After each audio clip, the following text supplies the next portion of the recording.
Гренландская мечта кончилась. Трамп полностью отказался от захвата острова после того, как сенаторы прямо пообещали устроить за это импичмент. Россияне ударили по Киево-Печерской лавре.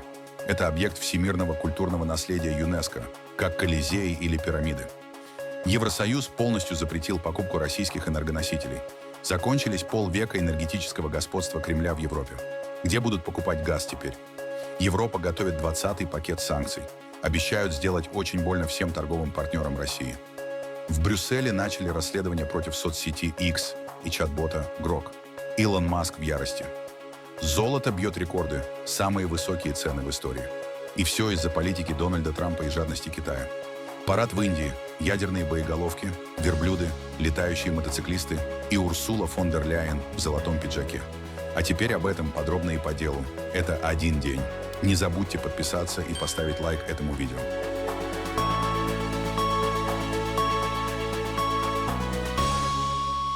Администрация Дональда Трампа отказалась от идеи военного вторжения в Гренландию из-за риска импичмента. Об этом сообщило агентство Reuters со ссылкой на источники в Белом доме. Демократы и республиканцы опасались, что операция может быть проведена без согласования с Конгрессом. Законодатели обратились к госсекретарю Марко Рубио и другим чиновникам Белого дома, предупредив, что вторжение может привести к серьезным политическим последствиям. Интерес Трампа к Гренландии проявлялся давно.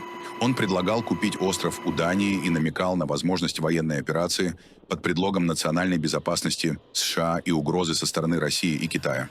В январе в Конгресс внесли законопроект о присоединении Гренландии к США как нового штата.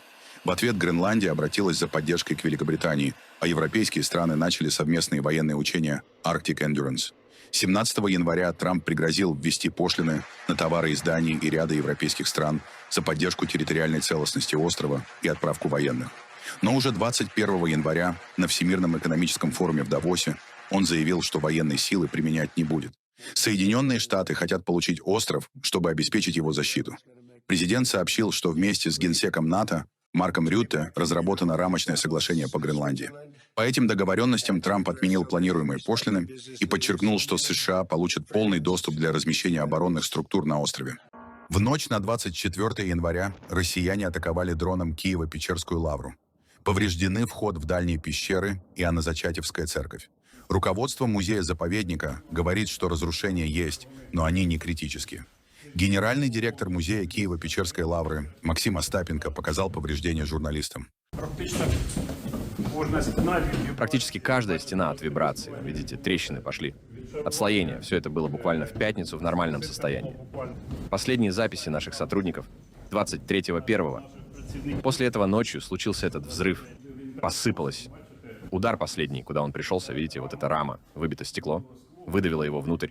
С другой стороны, выпали эти деревянные элементы, разбито стекло. И сейчас это аварийное состояние.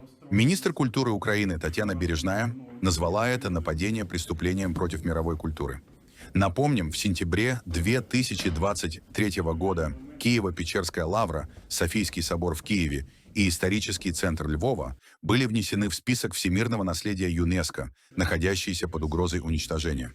С начала полномасштабного вторжения России в Украине пострадали более 1600 памятников и почти 2500 объектов культурной инфраструктуры. В центре Киева заметили российский дрон, сообщил глава военной администрации украинской столицы Тимур Ткаченко. О беспилотнике сообщали жители нескольких районов в центре Киева. Информации о падении дрона, повреждениях или пострадавших пока нет. В соцсетях киевляне пишут, что, вероятно, беспилотник был разведывательным. Россия резко усилила удары по энергетической инфраструктуре Украины с начала вторжения в 2022 году. На прошлых выходных мощная атака оставила без электричества 1 200 000 домохозяйств при морозах до минус 12 градусов по Цельсию. Историческое решение Европейского Союза. К 1 ноября 2027 года он полностью откажется от российского газа. Совет ЕС на уровне министров энергетики подтвердил это решение в Брюсселе, несмотря на то, что Венгрия и Словакия голосовали против. Речь идет как о трубопроводном газе, так и о сжиженном. Для принятия решения хватило квалифицированного большинства. Венгрия и Словакия, сильно зависящие от поставок из России и поддерживающие тесные связи с Москвой, заявили, что обжалуют решение в суде ЕС в Люксембурге. По новым правилам, импорт сжиженного природного газа из России должен полностью прекратиться к концу 2026 года. трубопроводного газа к концу сентября 2027. Срок может быть продлен до ноября 2027 года, если страны Евросоюза столкнутся с трудностями при заполнении газохранилищ. Также вводится запрет на заключение новых контрактов с Россией. Он вступит в силу через 6 недель после принятия закона. Для Германии это фактически означает полный отказ от возможной эксплуатации трубопроводов Nord Stream. В 2024 году около 19% всего газа, поставляемого в Евросоюз, приходилось на российское сырье. Несмотря на почти полное эмбарго на российскую нефть и снижение объема закупок газа после начала войны, Евросоюз ежемесячно платил России около 1,5 миллиарда евро, подсчитало агентство France Press. Когда-то советский, а потом российский газ был настоящим инструментом влияния. «Газпром» называли главным оружием Кремля. Еще в 1944 году СССР начал поставки газа в Польшу. В 1967-м первые большие трубопроводы «Дружба» и «Братство» доставляли топливо в Чехословакию. Важный номер 24 неожиданно вырвался мощный газовый фонтан. Сила давления достигает почти 260 атмосфер. В 1968 году Австрия получила первые 142 миллиона кубометров. Контракты заключались по всей Европе. ГДР, ФРГ, Болгария, Венгрия, Финляндия, Италия, Франция, Югославия, Румыния. В 1980 году суммарный экспорт советского газа в Европу достиг почти 55 миллиардов кубометров. Турция, Греция, Нидерланды, Дания. С каждым новым договором Москва укрепляла свои позиции на энергетическом рынке. Поставки газа несли не только политическое влияние. В 1970-е годы доходы от экспорта позволяли Советскому Союзу импортировать технологии. Даже первые газопроводы строились из импортных труб большого диаметра. У СССР не было таких технологий в конце 60-х, начале 70-х годов. Относительное изобилие и сытость тоже обеспечивал газ. За вырученные деньги Союз закупал продукты, включая зерно, до последнего дня своего существования. Газовые контракты были частью стратегической экономической стабильности страны. К 2017 году «Газпром» поставлял газ в 22 европейские страны, объемом почти 195 миллиардов кубометров. Казалось, Россия могла закрепить свое влияние на десятилетия вперед. Однако нападение России на Украину и введение санкций против российской энергетики разрушило экономическую модель, которая работала более полувека. Еврокомиссар по энергетике и жилью Дэн Йоргенсен заявил, что ЕС дал России четкий сигнал. Больше нельзя использовать поставки энергии как политическое оружие. В понедельник в Гамбурге министры Британии, Германии, Дании и других стран-соседей Северного моря подписали соглашение о чистой энергии. Они пообещали создать 100 гигаватт мощности офшорной ветровой энергетики к 2050 году.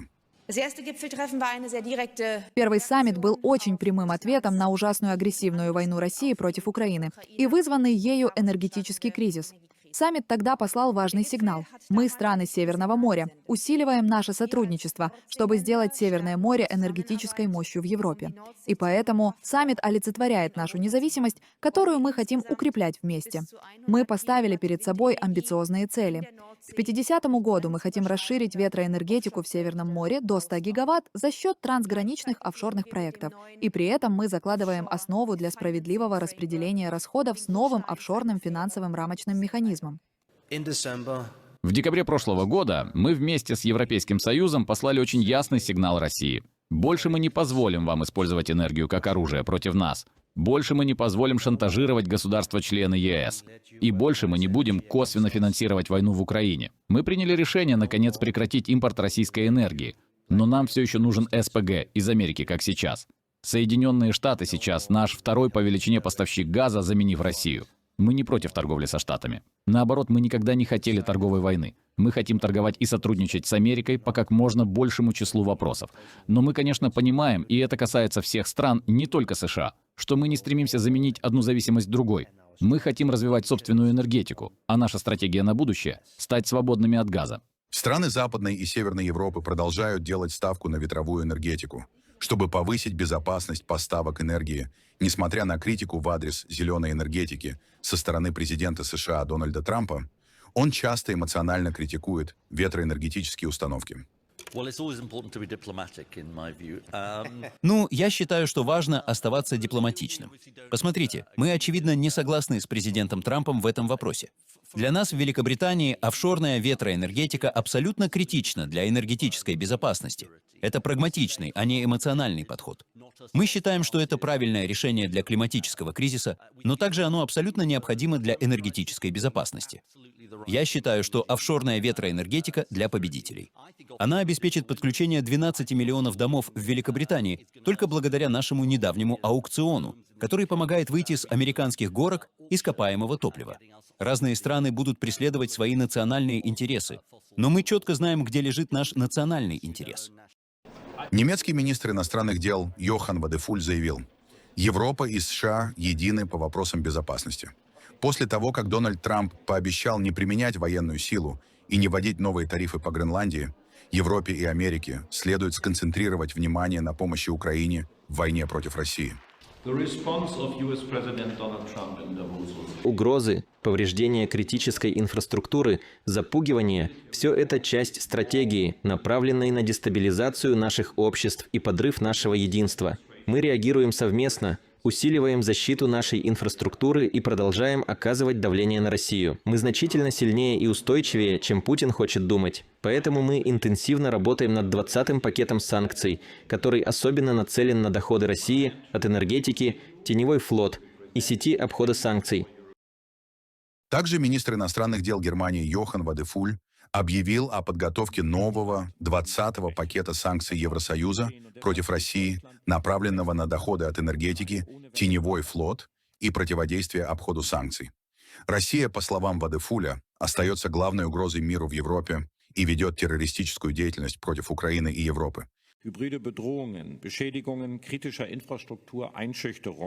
угрозы, повреждение критической инфраструктуры, запугивание – все это часть стратегии, направленной на дестабилизацию наших обществ и подрыв нашего единства. Мы реагируем совместно, усиливаем защиту нашей инфраструктуры и продолжаем оказывать давление на Россию. Мы значительно сильнее и устойчивее, чем Путин хочет думать. Поэтому мы интенсивно работаем над 20-м пакетом санкций, который особенно нацелен на доходы России от энергетики, теневой флот и сети обхода санкций. Ведь при всех дебатах последних недель о трансатлантических отношениях нельзя забывать, центральным испытанием нашей сплоченности и решимости остается поддержка Украины. Россия остается и будет крупнейшей угрозой миру и свободе в Европе.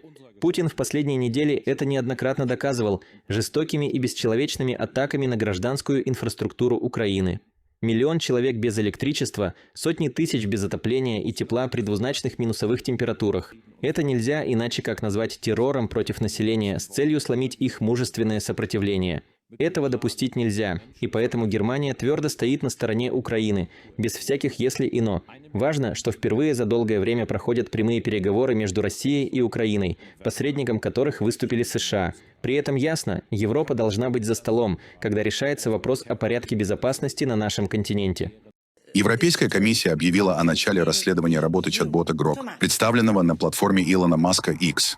В ЕС возмущены распространением через Grok незаконного контента, включая созданные с помощью искусственного интеллекта поддельные интимные изображения людей, включая несовершеннолетних. Это грубое нарушение правил ЕС для технологий. Закон о цифровых услугах обязывает крупные IT-компании бороться с незаконным и вредным контентом в интернете. Компании грозят крупные штрафы, если проверка подтвердит нарушение. Сегодня комиссия начинает расследование в отношении Grok в рамках закона о цифровых услугах, так как мы считаем, что X мог нарушить его положение. За последние недели и месяцы мы наблюдали антисемитский контент, несогласованные дипфейки женщин и незаконные материалы относительно детей. В Европе ни одна компания не сможет зарабатывать деньги, нарушая наши фундаментальные права. Кто-то может сказать, что X ограничил доступ к этому контенту только для премиум-подписчиков. Давайте будем предельно откровенны. Такие материалы не могут быть премиальной привилегией. Такому контенту не место в Европе, и мы должны защищать наших граждан от возможного будущего вреда. Именно поэтому расследование в отношении Grok позволит нам глубже изучить ситуацию и защитить наших женщин, детей и граждан. Сегодня мы также расширяем текущее расследование системы рекомендаций X. Почему? Потому что на прошлой неделе X объявила, что Grok теперь будет использоваться в системе рекомендаций X. И здесь снова X не провела должной оценки рисков. Учитывая последние инциденты с Grok, такое развитие требует тщательной проверки. Золото снова бьет рекорды. Цена за унцию впервые превысила $5000, И это уже не просто рыночное колебание, а четкий сигнал. Мир нервничает, пишет агентство Reuters. Инвесторы массово уходят в золото. Старый проверенный способ переждать турбулентность. За последний год металл подорожал больше, чем наполовину. Такого стремительного роста не было с конца 70-х. Последний толчок рынкам дала политика Дональда Трампа. Сначала угрозы торговых войн союзникам, потом резкий откат, затем новые обещания тарифов против Канады и европейских стран. На этом фоне золото, по мнению брокеров, выглядит единственным понятным убежищем. Свою роль сыграл и ослабевший доллар. Для многих стран золото стало доступнее. Центральные банки продолжают скупать металл, в том числе Китай, который делает это уже больше года подряд. В результате цена обновляет рекорд за рекордом практически каждый день. Эксперты говорят, рост может продолжиться. Слишком много конфликтов, слишком много неопределенности и слишком мало доверия к прежним правилам игры. На фоне золота вверх пошли и другие металлы. Серебро впервые в истории превысило отметку в $100 за унцию. Также растут цены на платину и палладий. Индия отмечает День Республики, 77-ю годовщину обретения страной независимости. В честь праздника в Нью-Дели прошел военный парад, на который прибыли многочисленные иностранные гости. Безусловно, главными гостями парада стали лидеры Европейского Союза. Председатель Европейского Совета Антонио Кошта и глава Еврокомиссии Урсула фон дер Ляйен. Зрители отметили золотой наряд в индийском стиле, в котором она появилась на торжествах.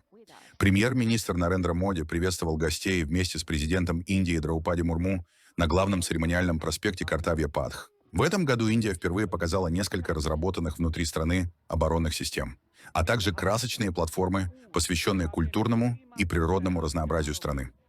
Одним из самых зрелищных эпизодов стали выступления мотоциклистов сил безопасности. Сложные построения, человеческие пирамиды и езда на высокой скорости вызвали бурную реакцию зрителей. В параде также приняли участие животные. Бактерианские верблюды, гималайские пони, служебные собаки и хищные птицы. Контингент Хим-Йодха продемонстрировал подразделения, подготовленные к действиям в высокогорных районах Гималаев. На фоне торжеств активно развивалась и дипломатия. Накануне министр иностранных дел Индии Субраманиам Джайшанкар провел переговоры с руководством ЕС, включая главу европейской дипломатии Каю Каллас. Основная тема – завершение переговоров по соглашению о свободной торговле между Индией и Евросоюзом. По данным источников, Нью-Дели готов существенно снизить пошлины на европейские автомобили с более чем 100% до 40%. Взамен ЕС может открыть рынки для индийской электроники, текстиля и химической продукции. Переговоры, возобновленные в 2022 году после 9-летней паузы, могут завершиться уже 27 января во время саммита Индия-ЕС. Помимо торгового соглашения, стороны рассчитывают подписать договор о сотрудничестве в сфере безопасности и обороны, а также соглашение о мобильности для студентов и высококвалифицированных специалистов. Режим Аятолла отметился созданием очередного антиамериканского мурала в Тегеране. На площади Энгелаб появилась фреска с угрозами Соединенным Штатам.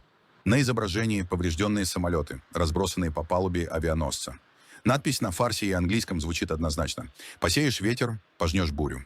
Появление мурала стало оперативной реакцией государственной пропаганды исламистов на заявление Дональда Трампа, который в четверг сообщил, что к Ирану направляется армада, подчеркнув при этом, что надеется не прибегать к силе. Государственное информационное агентство ВАНА опубликовало опрос жителей иранской столицы по этому поводу. Напомним, в Иране действует полная цензура в отношении мнений, не совпадающих с мнением находящихся у власти радикальных исламистов.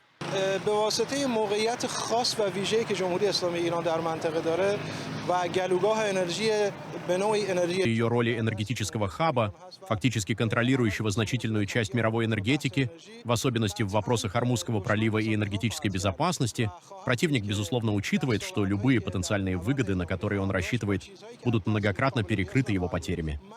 Я считаю, что это лишь угроза и демонстрация силы, и никакой войны не будет. Они пытались навязать Ирану 4 вопроса. Первый — это наши ракеты большой дальности. Второй — ядерная энергетика. Третий — продолжение поддержки регионального сопротивления. И последний — официальное признание Израиля.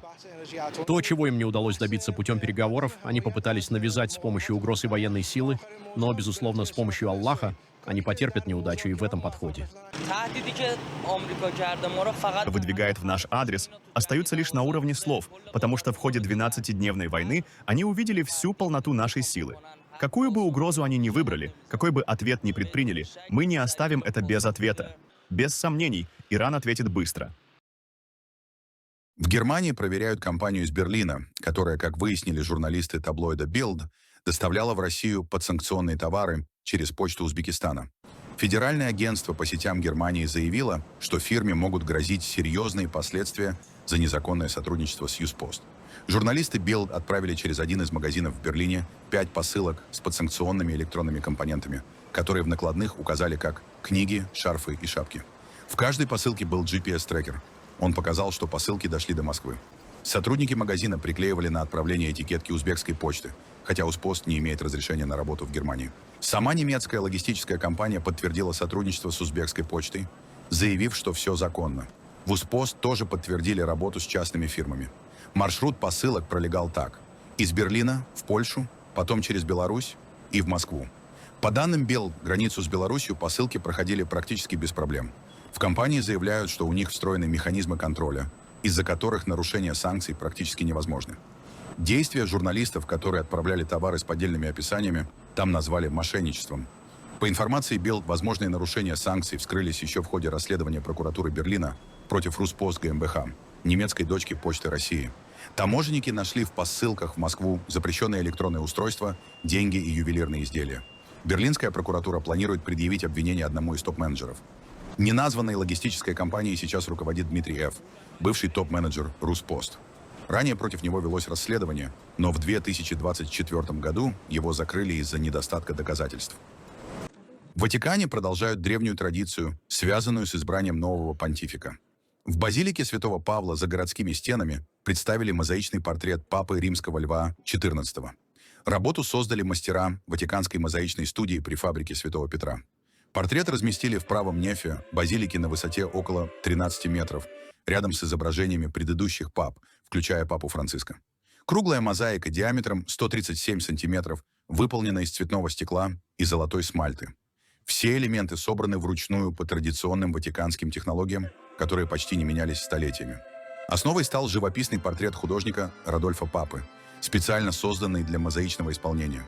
Сама мозаика останется в базилике, а оригинал картины будет храниться в Ватикане. Портрет завершили примерно через 8 месяцев после избрания нового папы. Открытие приурочили к празднику обращения апостола Павла, который отмечается 25 января и символически завершает неделю молитв о христианском единстве.